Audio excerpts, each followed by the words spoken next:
आप सभी के बीच आना मेरे लिए परिवार में आने जैसा होता है।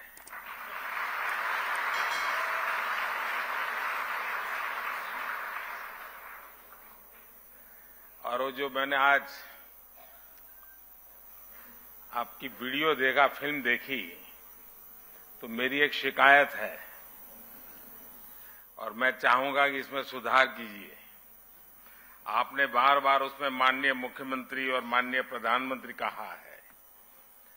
मैं आपके परिवार का सदस्य हूं, न मैं यहां प्रधानमंत्री हूं न मुख्यमंत्री हूं।